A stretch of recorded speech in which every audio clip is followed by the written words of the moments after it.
திரு ரவி குழந்தைவேலு, எப்படி பார்க்குறீங்க? ரெண்டு பேரும் பரஸ்பர விமர்சனம் வைக்க வேண்டிய தேவை இருக்கா, அவசியம் இருக்கா? ஏன் திரு எடப்பாடி பழனிசாமி காட்டமான விமர்சனத்தை அண்ணாமலை மேலே வைக்கணும்? விமர்சனத்துக்கு காரணமே பாஜகவினுடைய நேற்று பெய்த மழையில் முளைத்த காளானான அண்ணாமலை தான். ஒரு நீங்க சொல்றது வந்து சார் தனிப்பட்ட முறை தாக்குதல் இல்லாம சொல்லுங்க சார்.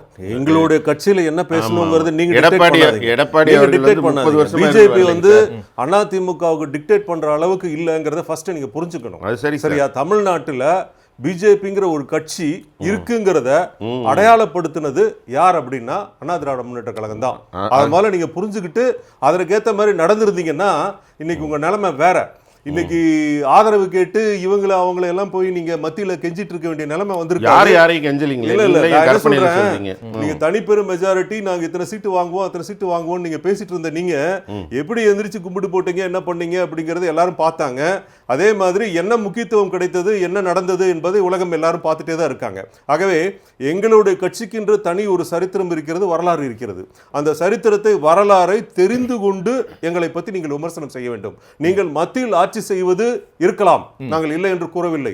நாங்கள் உங்களை நல்லா மதிக்கிறோம், வணங்குகிறோம். அதை பற்றி நாங்கள் இல்லைன்னு சொல்லலை. ஒரு மாநிலத்தில் ஆட்சி நடத்த வேண்டும் என்றால் மத்தியில் இருக்கக்கூடிய மத்திய அரசை அனுசரித்து செல்ல வேண்டும் என்பது எழுதப்படாத சட்டமாக காலங்காலமாக இருந்து கொண்டிருக்கிறது. அது மட்டுமல்ல, அதை மதிக்கிறோமோ இல்லையோ, எங்களுக்கு முன்னோடிகளாக இருந்த தலைவர்கள் பாரத ரத்னா புரட்சி தலைவர் எம்ஜிஆர் அவர்களை எடுத்துக்கொண்டாருன்னா, நீங்கள் தமிழ்நாட்டில் மக்களுக்கு கிடைக்க வேண்டிய வசதிகள் கிடைக்க வேண்டும் என்றால் மத்திய அரசினுடைய நிதி சரியான அளவில் பெற முடியவில்லை என்றால் நம்மளுடைய திட்டங்களை செயல்படுத்த முடியாமல் போகும் என்ற காரணத்திற்காக ஒரு சில விஷயங்களில் அனுசரித்து மத்திய அரசோடு இணக்கமான போக்கை கடைபிடித்துக் கொண்டிருந்தார். ஃபர்ஸ்ட் நீங்க அந்த சரித்திரத்தை எல்லாம் நீங்க புரிஞ்சுக்கணும். இதற்கு முன்னால எப்படி நாங்க கூட்டணி வச்சிருந்தோம், இந்த கூட்டணிகள்லாம் எப்படி நடந்தது, எப்படி வெற்றி பெற்றாங்க, உங்க நிலைமை என்ன, உங்களை பத்தி எப்படி எல்லாரும் நோட்டாவுக்கு கீழே கேவலமா பேசிட்டு இருந்தாங்க. இன்னைக்கு சட்டமன்றத்தில் இத்தனை பேர் உட்கார்ந்து இருக்கீங்கன்னா யார் காரணம்? அது யாருடைய ஓட்டு? உங்களுடைய தனிப்பட்ட ஓட்டா, இல்ல எங்க ஓட்டா? எங்க ஓட்டு மூலியமா நீங்க உள்ள வந்தீங்களா, இல்ல உங்க ஓட்டு மூலியமா நாங்க உள்ள வந்தோமா? இதுக்கெல்லாம் விடை தமிழகத்தில் இருக்கக்கூடிய சாதாரண ஒரு வாக்காளருக்கு கூட தெரியும். ஆனா உங்களுக்கு தெரியலையே. நீங்க அதாவது இத்தனை பெரிய சரிவை சந்திச்ச பிறகு கூட எவ்வளவு கற்பனை வளத்தோட இருக்கீங்க. நல்ல ஆச்சரியமா இருக்கு. கற்பனை வளம் இல்ல, அப்பவே நாங்க உங்களை விட்டு விலகி இருந்தா இன்னும் கொஞ்சம் நல்லா வசந்திருப்போம். என்னோட இடத்துல நாங்க 11% இடத்துல நீங்க குறுக்கிட்டீங்கன்னா, நான் நீங்க பேசுறப்ப குறுக்கிட்டேன்னா சொல்லுங்க. சரிங்களா? நான் என்ன சொல்றேன், அண்ணா திராவிட முன்னேற்ற கழகம் 77 இருந்து 2024 வரை எத்தனை வருஷம் ஆட்சியில் இருந்திருக்குங்கிறது ஒரு சாதாரண தொண்டன், சாதாரண ஒரு குடிமகனுக்கு எல்லாருக்குமே தெரியும். பாஜக தமிழ்நாட்டில் எத்தனை வருடம் ஆட்சியில் இருந்திருக்கிறது என்பதை ஒரு சாதாரண தொண்டனை கேட்டா கூட சொல்லுவான், சிரிச்சிட்டு போயிருவான். சார் இந்த மாதிரி காமெடி எல்லாம் பண்ணாதீங்க அப்படின்னு சொல்லி. உங்க பாதைக்கே நான் வரேன் ரவி. நீங்க ஆரம்பத்துல இருந்து அதிமுக ஒரு பிரம்மாண்டமான பெரிய கட்சி, இவங்க ஒரு சிறு காளான் கூட இல்ல, ஒரு செடி கூட இல்லைன்னு சொல்றீங்கல்ல. அப்படிப்பட்ட கட்சியில இருந்து ஒரு தலைவர் ஏதோ விக்கிரவாண்டி களத்துல ஒரு 3வது இடம் 4வது இடம் பேசிட்டாரு. அதை ஒரு பெரிய விஷயமா இன்னைக்கு நின்னு இல்ல நான் சொல்றேன், இல்ல அரசியல்ல அதுவும் அதிமுக போன்ற பெரிய கட்சி நீங்க சொல்ற வழியிலேயே நான் வரேன். யாருக்கு பதில் சொல்லணுங்கிறத விட யாருக்கு பதில் சொல்லக்கூடாது அப்படிங்கிறது ஒரு விதி இருக்கு. நீங்க சொல்ற வகையிலே வரேனே. அப்ப அண்ணாமலை பொருட்படுத்தத்தக்க சக்தி இல்ல, தமிழ்நாடு பாஜக பொருட்படுத்தத்தக்க ஒரு சக்தி இல்ல அப்படின்னா நீங்க இதை புறக்கணிச்சுட்டு போலாம்ல. ஏன் அடிக்கடி நீங்க பதில் சொல்லிக்கிட்டே இருக்கணும்? அதுக்கு என்ன பொருள்? இல்ல இந்த மாதிரி நீங்க கேள்வி கேட்கறதுக்கு முன்னால யார் யாருடன் கூட்டணியில் இருந்தார்கள் என்பதை நீங்கள் தெளிவாக புரிந்து கொள்ள வேண்டும். யார் யாருடன் கூட்டணி இருந்தார்கள்? அண்ணா திராவிட முன்னேற்ற கழகத்தை பாஜக கூட்டணியில சேர்த்துக்கோன்னு சொல்லிச்சா, இல்ல நாங்க போய் அங்க கெஞ்சி கைய காலை பிடிச்சு நீங்க எங்களை சேர்த்துக்கோங்கன்னு சொன்னோமா? இல்ல உங்க ஓட்டுல வச்சு நாங்க ஜெயிக்கிறோமா, இல்ல எங்க ஓட்டை வச்சு நீங்க ஜெயிக்கிறீங்களா? காலை பிடிச்சு கெஞ்சிக்கிட்டு இருந்தீங்க.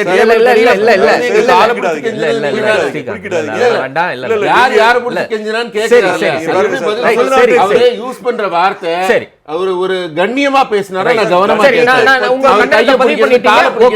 அவங்க காலடியில விழுந்து கிடந்தாங்க, எங்க ஆட்சியை காப்பாத்துங்க. அதனால அவங்க என்ன பண்றதுன்னு தெரியல. சரி அவர் சொல்லட்டும், அவர் பேசட்டும். காலடியில விழுந்து கிடந்தாங்க. சரி சரி இல்ல இருங்க இல்ல ரவி, நான் என்ன கேக்குறேன் இல்லங்க. சரிங்க, நான் வரேன் இருங்க. சரி ஸ்ரீகாந்த் இருங்க, அவர் முடிக்கட்டும். ரைட் இல்ல சரி ஒரு நிமிஷம் இருங்க. இல்ல ரவி, நான் என்ன கேக்குறேன் சொல்லி முடிச்சிடுறேன். எங்களை பொறுத்தவரை பாரதிய ஜனதா கட்சியின் மீதோ, பிரதமர் மோடி மீதோ, அமித்ஷா மீதோ, உயரிய தலைவர்கள் மீதோ எந்த விதமான கருத்து வேறுபாடோ குறைவான மதிப்போ எங்களுக்கு என்றும் கிடையாது. அவர்களை பற்றி நாங்கள் என்றும் தரக்குறைவாகவோ விமர்சனம் செய்தது கிடையாது. அரசியல் நாகரிகத்தின் உச்சகட்டமாக அவர்களுக்கு என்ன மரியாதை கொடுக்க வேண்டுமோ, முக்கியத்துவம் கொடுக்க வேண்டுமோ அதை தெளிவாக செய்து கொண்டிருக்கிறோம். காரணம், எங்கள் குருமார்கள் புரட்சி தலைவரும் புரட்சி தலைவியும் அண்ணா அவர்களும், சரிங்களா, அவர்கள் கற்றுக் கொடுத்த அரசியல் நாகரிகத்தின்படி நாங்கள் நடந்து கொண்டிருக்கின்றோம். சரியா? அது அரிச்சுவடியே படிக்காத ஒருவரை கொண்டு வந்து மாநிலத்தின் தலைவராக நியமித்தால் அவர் இந்த மாதிரி கோமாளி வேலை தான் பண்ணிட்டு இருப்பாரு. அதாவது ஃபர்ஸ்ட் நான் நல்ல தெளிவா சொல்றேன்,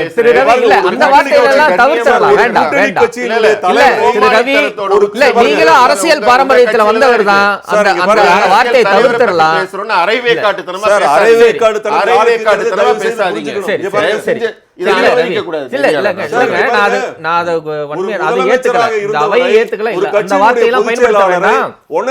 தொண்டர்களுக்கு மேல உள்ள ஒரு இயக்கத்தின் உள்ள தலைவரை, என்ன 40 வருடத்திற்கு மேற்பட்ட ஒரு ஆண்ட கட்சியினுடைய தலைவரை நீங்கள் விமர்சிக்கிறீர்கள். நீங்க முதுகுல குத்திட்டாரு, துரோகம் பண்ணிட்டாரு. நாங்க என்னங்க உங்ககிட்ட பணம் வாங்கிட்டு ஏமாத்தி? இல்ல இருங்க, இல்ல ரவி, நான் உங்ககிட்ட ஒரு கேள்வி கேட்டேன், அந்த கேள்விக்கான பதில தான் எதிர்பார்க்கிறேன். அதிமுக பெரிய கட்சி தாங்க, பாஜக பொருட்படுத்தத்தக்க சக்தி இல்லன்னா நீங்க அண்ணாமலைக்கு பதில் சொல்லாம புறக்கணிச்சுட்டு போலாம்ல. நீங்க இது இல்ல, நான் என்ன கேக்குறேன் இல்ல இருங்க, ஒரு நிமிஷம் இருங்க, எதிர்க்கட்சியா இருக்கிறோம் நாங்க, ஒரு நிமிஷம் யாராவது எங்களை விமர்சனம் பண்ணாலும் நாங்க அது பதில் சொல்லி தான். ஒரு நிமிஷம் இருங்க. இப்ப அதிமுக விக்கிரவாண்டியில போட்டியிட்டா 3வது இடம் 4வது இடம் வருவாங்க, அதை முடிவு செய்வதற்கு அவர் யார்? அதுதாங்க அவர் என்ன தேர்தல் கண்காணிப்பாளரா இல்ல தேர்தல் அலுவலரா? யார் அவர்? நீங்க தமிழ்நாடு ஓட்டு முன்னாலே கண்டுபிடிச்சாரா? நான் என்ன சொல்றேன், என்ன நடக்கும்னு அதுதாங்க நான் சொல்றேன். அப்ப அண்ணாமலையே நீங்க ஒரு பெரிய சக்தியை எடுக்கலனா தவிர்த்துட்டு போலாம்ல. நீங்க எதுக்கு அதை வந்து பேசி அதுக்கு இவர் வந்து ஒரு நம்பிக்கை துரோகின்னு சொல்லி? இல்ல, நான் என்ன சொல்றேன், அவர் எங்களை பத்தி விமர்சனம் பண்ண வேண்டிய அவசியம் என்ன? அங்க போட்டியில் இருக்கக்கூடியவர்கள் பாமக, சரிங்களா, திமுக விமர்சனம் பண்ண கூடாது. நான் என்ன கேக்குறேன், அந்த பாயிண்ட் வர வேண்டிய அவசியம் கிடையாது. நீ ஏன் போட்டியிடல அப்படிங்கிற பாயிண்ட் வர வேண்டிய அவசியம் கிடையாது. நாளைக்கு அண்ணாமலை இல்லாமல் போகலாம், சரிங்களா, பாஜக இல்லாமல் போகாது. பாஜக அங்கதான் இருக்கும். பிரதமர் மோடியோ இல்ல அமித்ஷாவோ வேறு ஒரு தலைவரை நியமித்து அண்ணா திராவிட முன்னேற்ற கழகத்தினோடு ஒரு தேர்தல் கூட்டணி வந்தால் அதை நாங்கள் வரவேற்போம். சரிங்களா? அப்படியா? இல்ல, நான் என்ன சொல்றேன், இல்ல எனக்கு என்ன சந்தேகம்னா, இல்ல ஒரு நிமிஷம் இருங்க, இல்ல நான் ரொம்ப முக்கியமான கேள்வியை உங்ககிட்ட தெளிவுபடுத்திக்கணும்னு நினைக்கிறேன். இல்ல ஒரு நிமிஷம் இருங்க, இருங்க ஒரு கட்சியை நடத்த ரவி, ஒரு நிமிஷம் இருங்க, மிகப்பெரிய தோல்வி நான் ஸ்ட்ரைட்டா கேக்குறேன் தான் அண்ணாமலை. நான் ஸ்ட்ரைட்டா கேக்குறேன், சரிங்களா? உங்களுக்கு இல்ல ரவி, நீங்க கேள்வியை வாங்கிக்கங்க. இருங்க, உங்களுக்கு அண்ணாமலை பிரச்சனையா பாஜகவின் கொள்கை பிரச்சனையா? பாஜக பாருங்க, பாஜக இதுக்கு முன்னாடி நாங்க கூட்டணி இருந்திருக்கோம், கூட்டணி இல்லாம இல்ல. அன்னைக்கு இருந்த நான் அதான் கேக்குறேன், அப்ப அண்ணாமலையை மாற்றி விட்டால் பாஜகவுடைய ஒரு காரணம் என்று சொல்கிறேன். அண்ணாமலையும் ஒரு காரணம் இல்ல. இப்ப அண்ணாமலையை மாத்திடுறாங்க, இன்னைக்கு நைட் அறிவிப்பு வருதுன்னு ஒரு பேச்சுக்கு வைங்க, நாளைக்கு கூட்டணி சேர தயாரா நடக்கலாம் சார். இது அரசியல். அப்ப நான் என்ன கேக்குறேன், அப்ப இவ்வளவு நாள் எடப்பாடி பழனிசாமியும் கேபி முனுசாமியும் ஜெயக்குமாரும் செல்லூர் ராஜும் சீனி சண்முகமும் பாஜகவை எதிர்த்து பேசின கருத்துக்கள் எல்லாமே போய், அப்ப நீங்க வந்து ஒரு நட்பு முரண்ல இருக்கிறீங்க. அப்படி எல்லாம் கிடையாது. அவ்வளவுதான். இல்ல அப்படி அப்பனா நான் என்ன கேக்குறேன், அப்பனா நான் என்ன கேக்குறேன், ஒரு தேர்தல் கட்சியில வந்து ஒரு கட்சி வந்து எந்த காலத்திலயும் ஒரு கட்சியோட கூட்டணி வைக்காத கட்சி என்கிற கட்சி, அப்புறம் இபிஎஸ் 2026லயும் பாஜக கூட கூட்டணி இல்லன்னு சொல்றாங்க. அவர் சொல்றாருல, இங்க பாருங்க, இப்ப 2025ல அண்ணாமலையை மாத்திட்டாங்க, 2026ல கூட்டணி இல்லைன்னு எடப்பாடி பழனிசாமி சொல்றாருல, அப்ப அதை வாபஸ் வாங்கிடுவாரா? அப்படி நான் சொல்லல. நான் சொல்ல வந்த கருத்தை நீங்க தயவு செய்து உள்வாங்கணும். நான் என்ன சொல்றேன், ஒரு கட்சி இன்னொரு கட்சியோட சேராதுன்னா எந்த கட்சினா பாஜக வந்து காங்கிரஸ்ல சேராது, கூட்டணி இத கணக்குல எடுத்துக்கலாம். அதே மாதிரி இன்னொரு கட்சி எதோட சேராதுன்னு கேட்டா திமுகவோட அண்ணா திமுக சேராது, இது கணக்குல எடுத்துக்கலாம். பாஜக திமுகவுடன் கூட்டணி வைக்கவில்லையா என்ற கேள்விக்கு ஒரு பதில் சொல்ல முடியுமா? சொல்ல முடியாது, ஏன்னா பண்ணிருக்காங்க. அதே மாதிரி அண்ணா திமுக கூட்டணி வைக்கலையா? வச்சிருக்காங்க. சரியா? இத வெச்ச கட்சி ஒரு தடவை வைக்காம இருந்து இன்னொரு தடவை வைக்கலாம், வைக்க முடியும், வைக்கிறதுக்கு வாய்ப்பு இருக்குங்கிறத தான் நான் சொல்ல வரேனே தவிர அதோட நிறுத்திக்கணுமே தவிர ஒவ்வொரு தேர்தலுக்கும் கருத்துக்கள் மாற்றங்கள் இருக்கலாம், கூட்டணிகள் மாற்றங்கள் இருக்கலாம். இவர்களோடு இருந்தவர்கள் இன்னொருத்தரோடு இருக்கிறது ஏன் என்று கேள்வி கேட்க முடியாது. நன்றி, நான் வரேன், மற்றவங்க கருத்து வாங்கிட்டு வரேன். இல்ல கூட்டணியில இல்லாம இருக்க கட்சி விமர்சிக்காம இருக்கணும்னு என்ன சட்டம் இருக்கு? இல்ல அது விமர்சிக்கலாம், பயந்து ஓடிட்டாங்கிறது தான் உண்மை.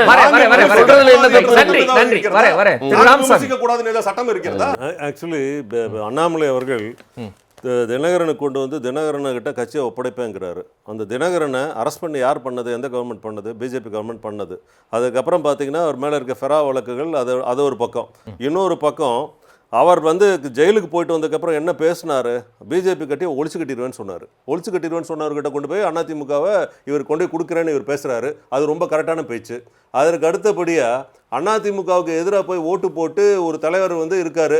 அதற்கு அங்கேருந்து குருமூர்த்தி என்ன பேசுகிறாரு, நீ எல்லாம் ஒரு ஆம்பளையாங்கிறாரு. அவர் வேணுங்கிறாங்க. சசிகலா முதலமைச்சராக முயற்சி பண்ணுறாங்க. கவர்னர் ஊர் விட்டே கிளம்பி போயிட்டாரு. அவங்களை கொண்டு சிறையில் அடைக்கிறாங்க. சிறையில் அடைச்சிட்டு சிறையில் இந்த தப்புன வழக்கை இன்னும் பெண்டிங் வச்சுட்டு உட்காந்துட்டு இருக்காங்க. அதை வச்சு ஒரு கேம் ப்ளே பண்ணிட்டு இருக்காங்க. இவங்க 3 பேரையும் வச்சு அதிமுக கேப்சர் பண்ணணும்னு பிளான் பண்ணுறாங்க. இது என்ன லாஜிக்கு, என்ன இது ஏதாவது ஒரு அர்த்தம் இருக்கா சொல்லுங்க? அதிமுகவை ரீப்ளேஸ் பண்ணக்கூடிய பலத்தோடு இன்னைக்கு பாஜக இருக்குன்னு சொல்றாங்க. ஸ்ட்ராட்டஜி எந்த அளவுக்கு வர்ஸ்டா இருக்குங்கிறதுக்கு இது ஒரு உதாரணம். அதை சொல்றேன் நான்.